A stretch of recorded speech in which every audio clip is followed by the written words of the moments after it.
Hi everyone, welcome back to our online study group. माफ़ी चाहूँगा कि एक दिन बीच में क्लास नहीं आ पाई थी, बट कंटिन्यू करेंगे। आज की क्लास है। काफ़ी बार क्या होता है ना, कुछ फैमिली इश्यूज हो जाते हैं, हेल्थ इश्यूज भी हो जाते हैं, जिसकी वजह से क्लासेस कैरी ऑन नहीं कर पाते। But I am trying my best to carry on the classes. Retirement of a partner हमने देखा, डेथ ऑफ ए पार्टनर देखा। आज की क्लास में अपन स्टार्ट करेंगे dissolution of A partnership form. इस चैप्टर को कैरी ऑन करने से पहले या इस चैप्टर को स्टार्ट करने से पहले एक छोटी सी बात पे डिस्कशन करना चाहूँगा कि देखिएगा, पार्टनरशिप फर्म की बात करें तो इसका मतलब सबसे पहली बात तो यही है कि that it's not a sole proprietorship. कोई एक अकेला मालिक नहीं है यहाँ पर। यहाँ की बात चल रही है तो पार्टनर्स रहते हैं, इसके एग्जीक्यूटिव्स। सबसे पहला चैप्टर जो हमारा टर्म फर्स्ट में देखा था, हमने देखा था एडमिशन ऑफ ए पार्टनर। जब एक पार्टनर एडमिशन लेता है, फिर हमने देखा रिटायरमेंट ऑफ ए पार्टनर, वहाँ पे पार्टनर फर्म छोड़कर चला जाता है। फिर हमने देखा था डेथ ऑफ ए पार्टनर, जहाँ पर एक पार्टनर की डेथ हो जाती है। उसमें भी काफ़ी सारे एडजस्टमेंट्स थे, सेटलमेंट्स थे, कैलकुलेशन थे, उन सभी को अपन ने देखा। आज का जो चैप्टर है हमारा dissolution of A partnership firm. Dissolution की बात की जाए तो देखिएगा दो तरीके से रहता है डिसोल्यूशन। अगर बात करें, पहली बात की जाए डिसोल्यूशन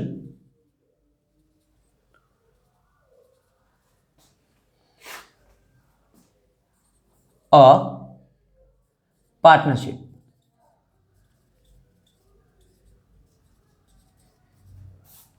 और दूसरा रहता है हमारा डिसोल्यूशन ऑफ पार्टनरशिप फर्म। पहली अगर बात करें डिसोल्यूशन ऑफ पार्टनरशिप, यानी यहां पर क्या रहता है कि फर्म अभी भी चलेगी, firm still in the working, firm अभी भी वर्किंग में है, लेकिन जो पार्टनरशिप थी पुराने पार्टनर्स की, जैसे इमेजिन करिएगा एक हाइपोथेटिकल सिचुएशन ले लेते हैं, ए बी सी, तीन पार्टनर्स थे। तीनों ने काफ़ी मेहनत से एक पार्टनरशिप फर्म बनाई थी, काफ़ी सालों तक इसको चलाया। और इन केस क्या हुआ कि ये एक फिक्स एग्रीमेंट बनाया था इन्होंने 10 साल का, 10 ईयर्स का। इस 10 ईयर के साथ में क्या होता है, जैसे टाइम पीरियड पूरा होता है, इनकी पार्टनरशिप एंड हो जाती है, पार्टनरशिप ओवर हो जाती है। पार्टनरशिप ओवर होने का मतलब क्या होगा, इनका जो पुराना एग्रीमेंट है, क्या पुराना जो एग्रीमेंट यानी पुरानी जो डीड है इनकी,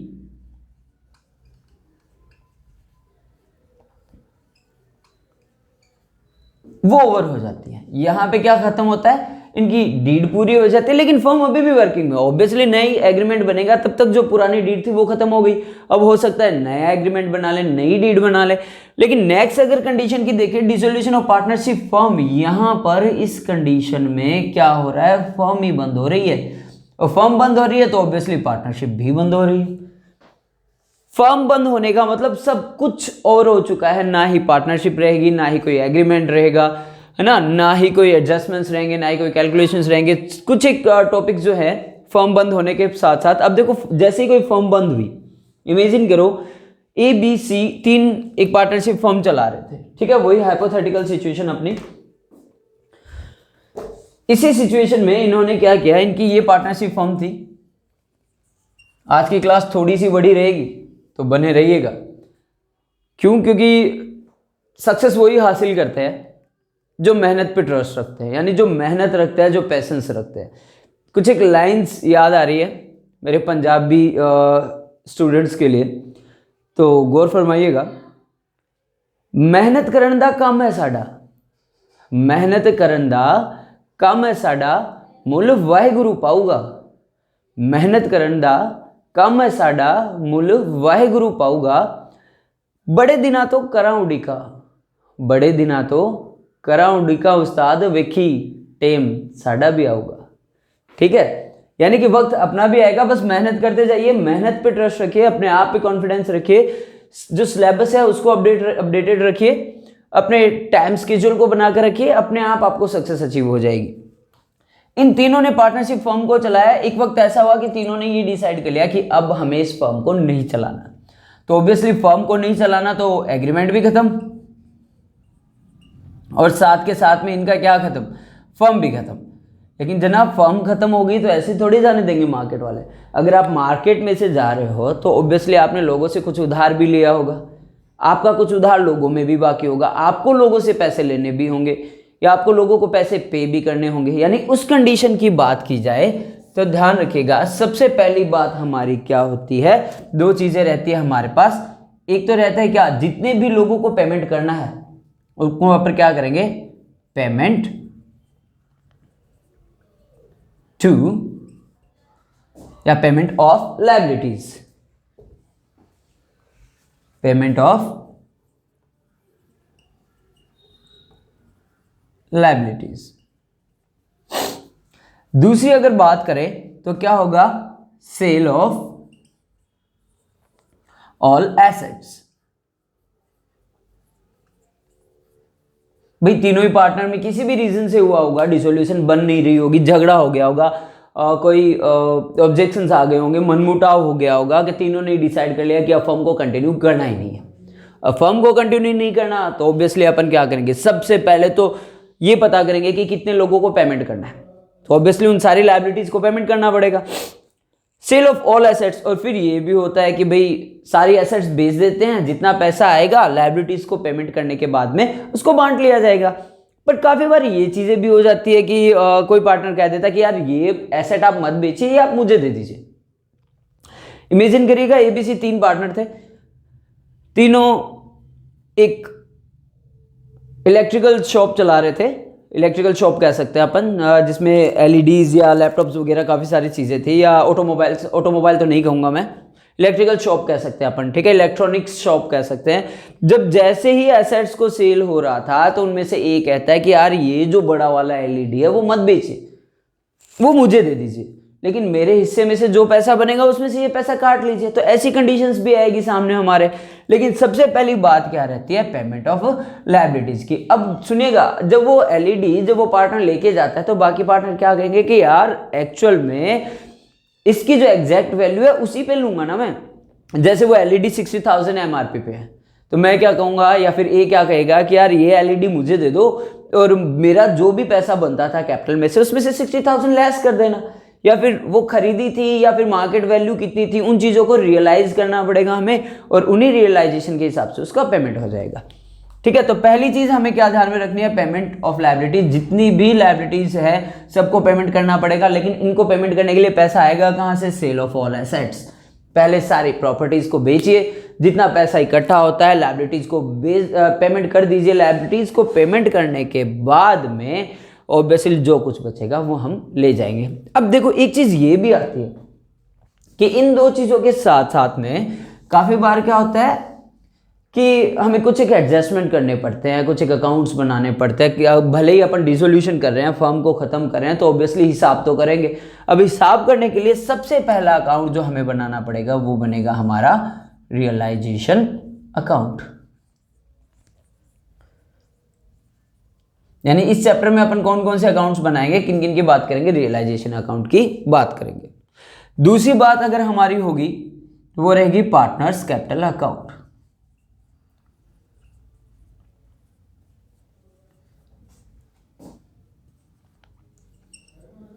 कि कौन से पार्टनर ने कितना पैसा लगाया था, कितना पैसा किसका बनता है, किसके हिस्से में कितना पैसा आता है। अगर किसी पार्टनर ने कैपिटल अकाउंट में से कुछ विड्रॉ किया है या ड्रॉइंग्स किए तो उन चीज़ों का रिकॉर्ड भी होगा। कैपिटल अकाउंट भी कह सकते हैं, करंट अकाउंट भी कह सकते हैं। एक बनेगा हमारा पार्टनर्स लोन अकाउंट।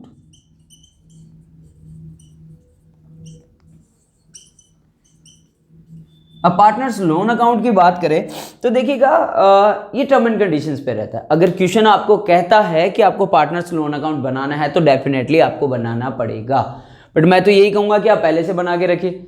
ठीक है, एक रहता है हमारा, देखो मैं एक छोटी सी चीज और बता देता हूं पार्टनर्स लोन अकाउंट के बारे में कि इसकी दो कंडीशंस रहती है। पहली कंडीशन की बात करी जाए कि पार्टनर्स का लोन हो, किसी भी पार्टनर ने लोन प्रोवाइड किया हो, लोन बाय पार्टनर कह सकते हैं अपन।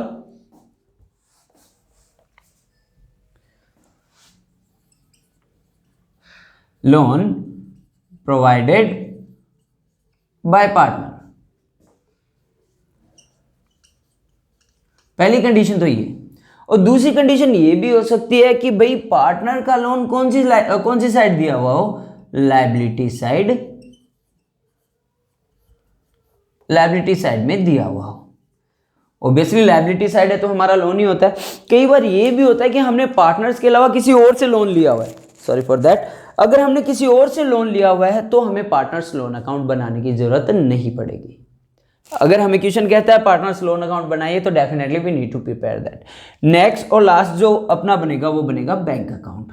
बैंक अकाउंट कह सकते हैं, कैश अकाउंट कह सकते हैं। ध्यान रखिएगा यही मेन सोर्स रहेगा हमें ये वेरीफाई करने के लिए कि हमारा क्वेश्चन सही है या गलत। अगर ये मैच हो जाता है यानी डेबिट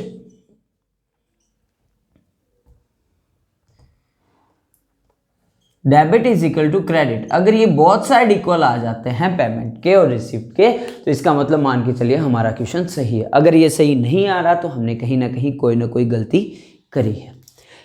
आइए तो बढ़ते हैं सबसे पहले किसकी तरफ, रियलाइजेशन अकाउंट की तरफ। I hope if you want to take the screenshot you can have it. I hope you have taken the sufficient time for taking the screenshot. Now I should carry on.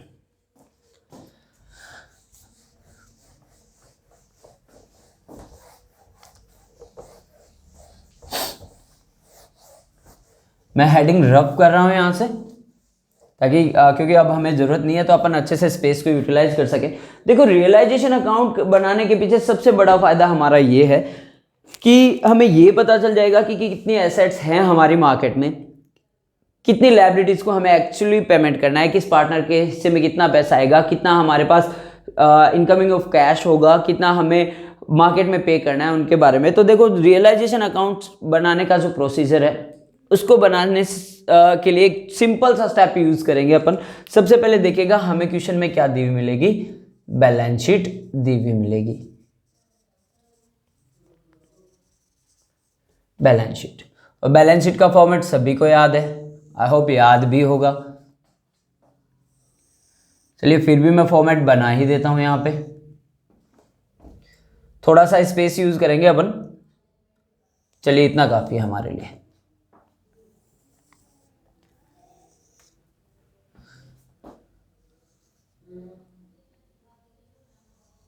थोड़ी class बड़ी रहेगी तो बने रहिएगा please, ताकि आपको conceptual पूरे clear हो जाए। आज की क्लास जितनी भी बड़ी होगी सारे के सारे कंसेप्चुअल बेसिस रहेगा हमारा। बैलेंस शीट की बात करें तो ये रहता है हमारा फॉर्मेट।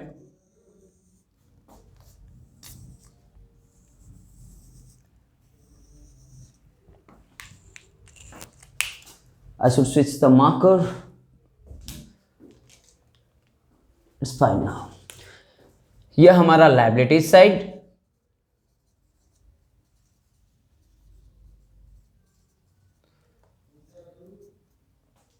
ये हमारा एसेट साइड।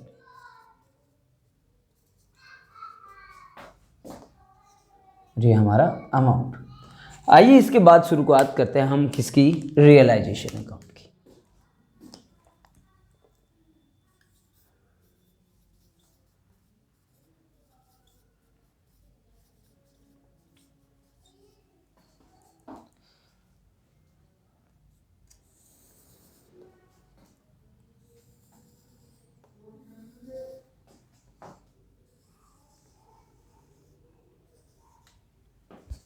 ध्यान रखिएगा आपको फॉर्मेट ऐसा कॉपी नहीं करना है, जिगजैग लाइन में नहीं बनाना है आपको। Definitely you are having a scale in your hand, तो ऑब्वियसली आप स्केल से बनाना है आपको। आप इस तरीके की लाइन का फॉर्मेट ना यूटिलाइज करें।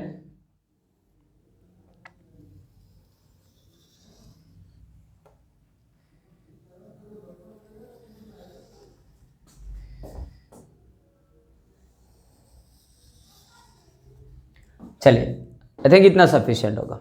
फिर उसके बाद थोड़े से प्रोसीजर के बाद में अपन ये स्पेस भी यूटिलाइज कर लेंगे। पहली बात करी जाए तो वही हमारा format, particular amount then particular amount.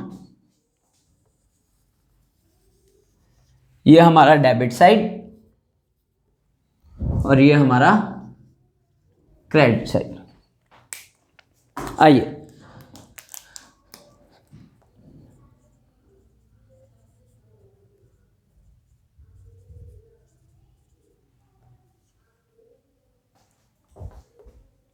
Then again particular,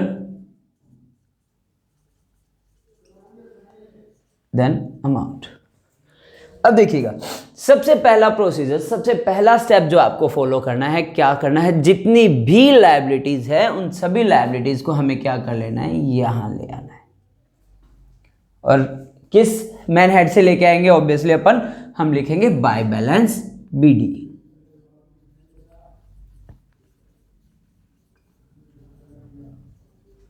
जितनी भी हमारी एसेट्स है, एसेट्स की बात करें अपन, फर्नीचर हो गया हमारे पास, बीआर हो गया हमारे पास, स्टॉक हो गया हमारे पास, लैंड एंड बिल्डिंग हो गया, मतलब सारी एसेट्स, प्लांट एंड मशीनरीज है ना, जितनी भी एसेट्स है अपन सबको यहां लिखेंगे।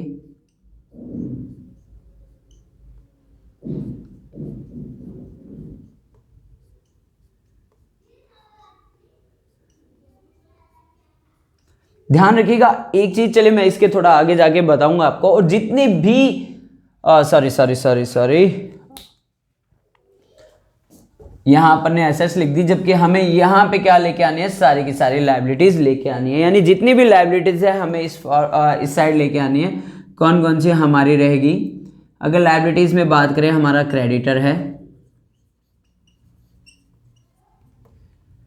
क्रेडिटर्स, हमारा बीपी है, ठीक है। फिर अगर अपन देखें किसी भी तरीके का आउटस्टैंडिंग एक्सपेंसेस है, ये सारे के सारे हमारे रहेंगे इस साइड में। हमारा बैंक लोन है,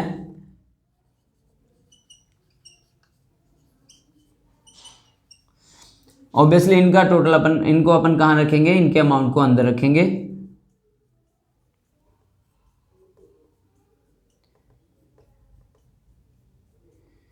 ठीक है। अब आप ये कहेंगे कि सर लायबिलिटी साइड तो हमारे रिजर्व्स भी आते हैं, उनके बारे में भी बात करेंगे, पहले बैलेंस शीट का काम पूरा कर देते हैं। और यहां की तरफ बात की जाए तो जितनी भी हमारी एसेट्स हैं, हम सारी एसेट्स को यहां ले आएंगे। आपको ये क्रॉस बनाकर नहीं दिखाना है, याद रखिएगा। यहां लिखेंगे अपन to balance BD, furniture, stock, marker has gone a bit light,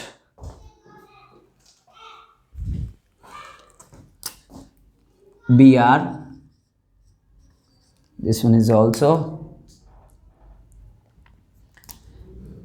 plant and machinery, debtors। हाँ एक चीज चलिए मैं बता देता हूं आपको, डेटर्स जब नाम आ ही गया है हमारे सामने, डेटर्स जितने भी रहेंगे वो हमारे क्या रहेंगे, ग्रॉस वैल्यू पे रहेंगे। काफी सारे स्टूडेंट एक गलती कर देते हैं कि देखिएगा कैसे, कि यहां पर हमें दिया होता है डेटर,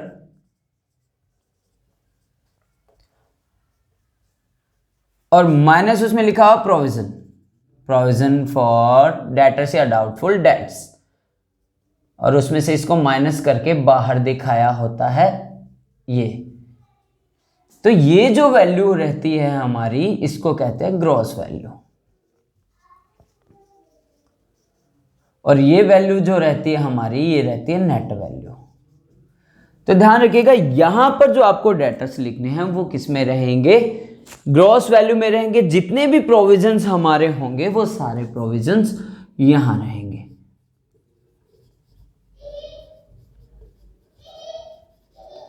सारे प्रोविजंस को हमें यहां लिख देना है, ठीक है। ये ग्रॉस वैल्यू रहेगी, प्रोविजन उस साइड रह जाएंगे। चलिए ये तो था हमारा लायबिलिटीज बैलेंस शीट का काम। अब एक छोटी सी चीज मैं आपको बताना चाहूंगा कि लायबिलिटीज और एसेट्स के बाद में, एसेट्स में से एक चीज आती है क्या, हमारा कैश अकाउंट और हमारा बैंक अकाउंट। यानी हमारे पास जो कैश इन हैंड है, हमारे पास जो बैंक इन हैंड है, हम उसको यहां पे ट्रांसफर नहीं करेंगे। क्यों, चलिए मैं लिख देता हूं, पहले इस फॉर्मेट को पूरा कर देता हूं। स्टॉक हो गया, बीआर हो गया, ठीक है, प्लांट एंड मशीनरी हो गया, और यहाँ पे हमारा डेटर हो गया। और इनका टोटल कहाँ आ जाएगा जनाब, इनका टोटल आ जाएगा बाहर। हाँ, मैं बता रहा था आपको कि एसेट साइड, अब आप कहेंगे सर हमारा कैश बैलेंस भी होता है, हमारा बैंक बैलेंस भी होता है, तो ऑब्वियसली हमें कैश बैलेंस को और बैंक बैलेंस को यहाँ नहीं दिखाना। क्यों नहीं दिखाना? जो एडजस्टमेंट्स है मैं यहाँ पे यूटिलाइज कर रहा हूँ। अपन नंबर 1 डालेंगे और साथ साथ में उनको लिखते चले जाइएगा। अगर आपको स्क्रीनशॉट लेना है, आप थोड़ा सा पीछे जा करके स्क्रीनशॉट ले लीजिएगा यहाँ तक का, उसके बाद का यहाँ का स्पेस मैं यूटिलाइज कर रहा हूँ। चलिए, पहला अगर पॉइंट हम लिखें, यानी कि क्या कैश और बैंक बैलेंस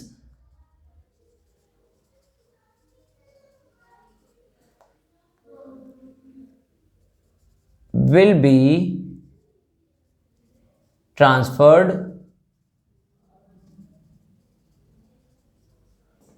to बैंक या कैश अकाउंट। पहला एडजस्टमेंट जो हमारा है वो क्या रहेगा? अगर हमारे पास कैश बैलेंस है तो उसको बैंक में ट्रांसफर करेंगे, बैंक बैलेंस है तो ऑब्वियसली किस में ट्रांसफर करेंगे? कैश अकाउंट में ट्रांसफर करेंगे। ठीक है, उनको अपन यहां पर नहीं दिखाएंगे।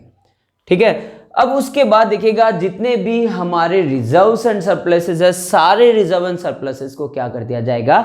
बांट दिया जाएगा। यानी पॉइंट नंबर 2 की बात करें,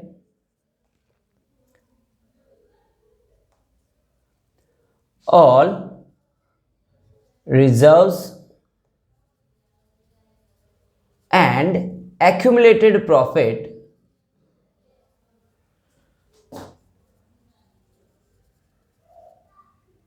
एंड लॉसेस, प्रॉफिट और लॉसेस भी कह सकते हैं आप, accumulated profit और losses will be distributed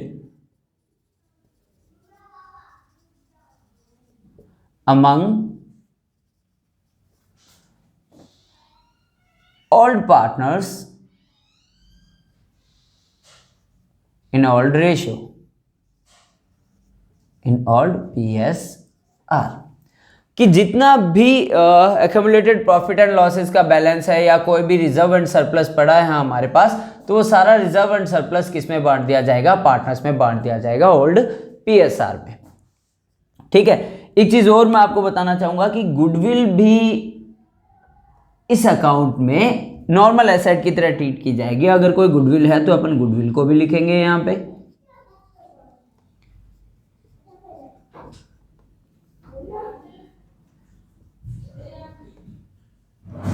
ठीक है, ये दो चीजें हो गई। पहला, अगर अपन ने बात किया क्या, अगर कोई कैश या बैंक का बैलेंस है तो उसको बैंक या कैश में ट्रांसफर कर दिया जाएगा। दूसरा, जितने भी reserves and accumulated profit and losses है उनको ओल्ड पार्टनर्स में, ओल्ड PSR में डिस्ट्रीब्यूट कर दिया जाएगा। ठीक है, एक चीज और आपको इस चैप्टर में इंपॉर्टेंट देखने को मिलेगी, वो है हमारी number 3 IFR, investment fluctuation reserve. देखिएगा, इन्वेस्टमेंट फ्लक्चुएशन रिजर्व की बात करें तो आप ये कहेंगे सर रिजर्व को भी बांटना है क्या? बशर्ते बांटना है, but term and condition is that कि अगर अकेला फ्लक्चुएशन रिजर्व है, यानी कि मैं कहना चाहूंगा या एक्सप्लेन करना चाहूंगा कि अगर इन्वेस्टमेंट फ्लक्चुएशन रिजर्व अकेला दिया हुआ है लायबिलिटीज साइड में, तो ऑब्वियसली उसको बांट दो पुराने पार्टनर्स में, ओल्ड PSR में। लेकिन अगर investment fluctuation reserve with assets दिया हुआ है,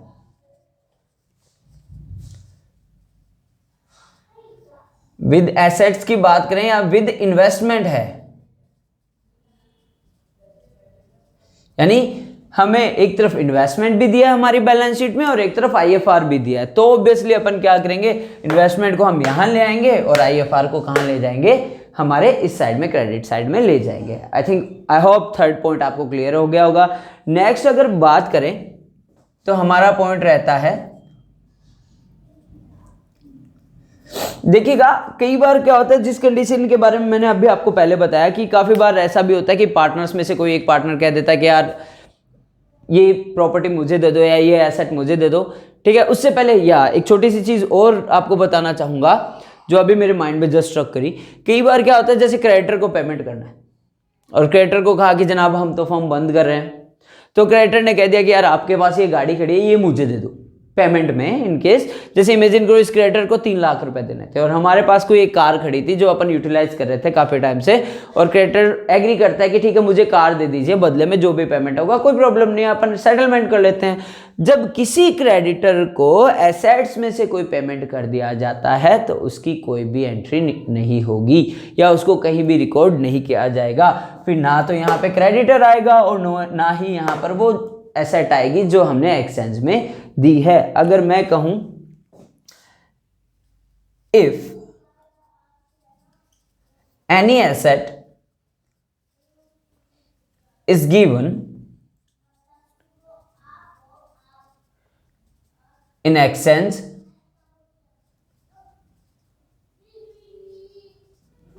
of any liability, then no transaction या no entry is recorded, यानी उसका कोई भी जनरल ट्रांजैक्शन नहीं किया जाएगा। ठीक है, पहला देखिएगा हमने क्या किया था, सारे हमारे एसेट्स थे उनको यहाँ पर लेके आए थे, जितने भी रिजर्व्स एंड सरप्लसेस है उनको ओल्ड पार्टनर्स में बांट दिया जाता है। Old reserves and accumulated profits और losses will be distributed among old partners in old PSR.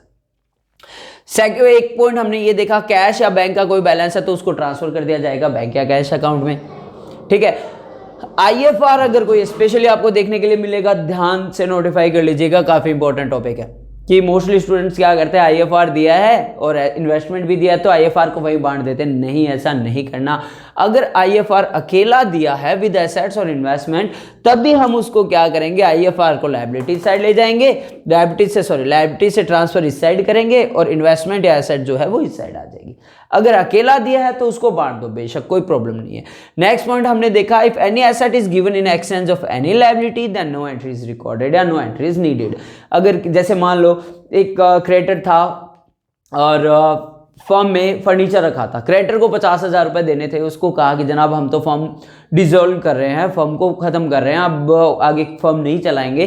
तो ऑब्वियसली वो कहता है कि यार कोई दिक्कत नहीं है, आपका जो फर्नीचर रखा है मुझे सेटलमेंट में ये दे दीजिए, या हम उनको प्रपोज करते हैं कि साहब आप एक काम करिए, आपका जो पेमेंट है इसके बदले में आप फर्नीचर ले जाइए। तो अगर ऐसा कोई सेटलमेंट होता है तो उस टाइम में कोई भी ट्रांजेक्शन नहीं किया जाएगा। ठीक है, अब देखिएगा यहां तक जो रहता है ये रहता है हमारा फर्स्ट स्टेप। मैं आपको बता देता हूं, हमें यहाँ पे कोई भी लाइन नहीं बनानी है, लेकिन मैं बता देता हूं ये जो पॉइंट हो रहता है ये हमारा फर्स्ट स्टेप पूरा हो जाता है। अब बात किसकी आएगी, अब बात ये आएगी कि साहब जितनी भी लायबिलिटीज हैं उनको पेमेंट करेंगे अपन। हमने रियलाइज कर लिया, देख लिया कितना पेमेंट करना है, तो ऑब्वियसली अब इनको पेमेंट भी करो। और जितनी भी एसेट्स है इनको बेचेंगे भी, बेचेंगे तभी पैसा आएगा और पैसा आने के बाद ही इनको पेमेंट किया जाएगा। तो ऑब्वियसली जब जितनी भी एसेट्स को बेचा जाएगा तो हमारे पास यहाँ पे पैसा आएगा, तो अपन क्या लिखेंगे, बाय बैंक और बाय कैश अकाउंट।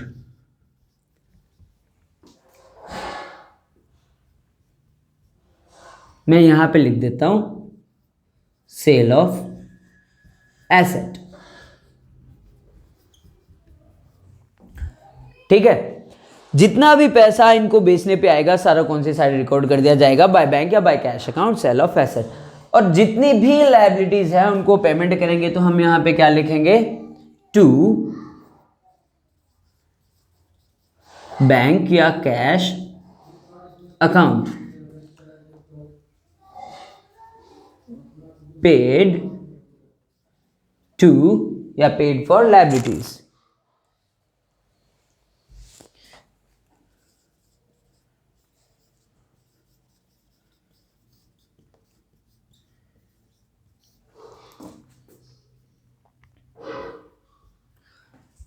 ठीक है, ये स्टेप सेकंड रहता है हमारा।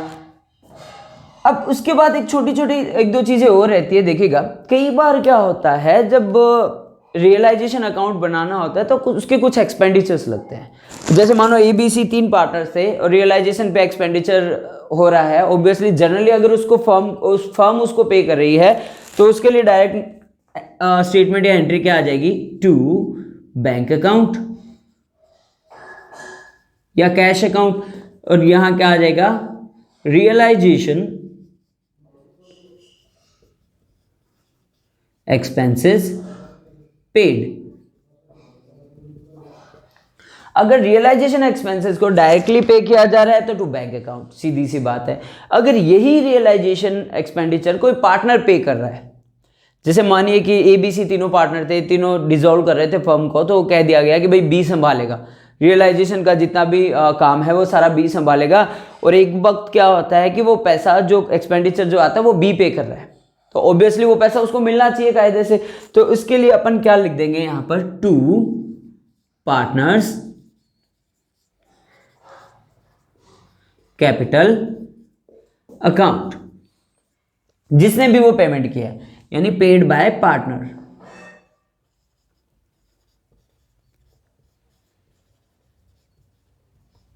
ठीक है। अब एक चीज ये भी आती है हमारे सामने कि जब फर्म डिसॉल्व हो रही है तब काफी बार कोई भी पार्टनर ये कह देता है कि यार अपन फर्म तो डिसॉल्व कर रहे हैं बट मेरे को इस चीज़ की ज़रूरत है तो ऑब्वियसली ये चीज़ मुझे दे दीजिए। जैसे एग्जांपल मैंने स्टार्टिंग में दिया था कि जैसे कोई इलेक्ट्रॉनिक्स की शॉप है, मैंने कह दिया, हम 3 पार्टनर थे, मैंने कहा यार फर्म तो डिसॉल्व कर रहे हैं बट ऑब्वियसली मुझे एक LED की ज़रूरत है, मैं मार्केट से खरीदूंगा, इससे अच्छा हमारी फर्म में ही रखिए, तो मुझे दे दीजिए, जो भी रियलाइज्ड वैल्यू है वो मेरे कैपिटल में से काट लीजिएगा। ठीक है। तो ऑब्वियसली इन केस अगर ऐसा कुछ होता है कि एसेट कोई पार्टनर ले लेता है तो उसके लिए क्या होगा, ऑब्वियसली अपन क्या लिखेंगे, उसको क्रेडिट साइड लिखेंगे, किस नाम से, बाय पार्टनर्स कैपिटल अकाउंट। क्यों? क्योंकि इसके हिसाब में से वो पैसा काटेंगे अपन। यहां पे मैं लिख देता हूं, asset taken by any partner, और अमाउंट कहां आ जाएगी, बाहर आ जाएगी। ठीक है। यहां के जितने भी खर्चे हैं ऑब्वियसली इनको भी अपन बना लेते हैं। थोड़ा सा क्लमजी और थोड़ा बड़ा टॉपिक है लेकिन काफी इजी है, सो 1-2 बार वीडियोस को देखिएगा, बड़े ही शांति से, बड़े ही सलीके से आपको ये पूरा कंसेप्ट क्लियर हो जाएगा। ये था हमारा अभी तक का टॉपिक। अब बात ये आती है कि जनाब जितना पैसा आया, अब और कुछ नहीं करना, यहाँ का टोटल करिए और इस साइड का टोटल करिए। अगर इस साइड का टोटल कम आ रहा है तो ऑब्वियसली अपन क्या करेंगे, यहां हम लिख देंगे टू पार्टनर्स कैपिटल अकाउंट, या profit transfer to partners capital account, to profit transfer to partners capital account, A is capital account, B is capital account, C is capital account, जो भी ओल्ड रेशियो है उसमें profit बन जाएगा। अगर इस side का टोटल कम आ रहा है तो अपन यहां पे क्या लिखेंगे, by partners capital account, loss transfer to partners, A is capital, B is capital, C is capital, और लास्ट में हमारा क्या आ जाएगा, टोटल आ जाएगा। चलिए मैं कुछ एक लिटरली लिख देता हूं यहां पे, to profit transfer to partners,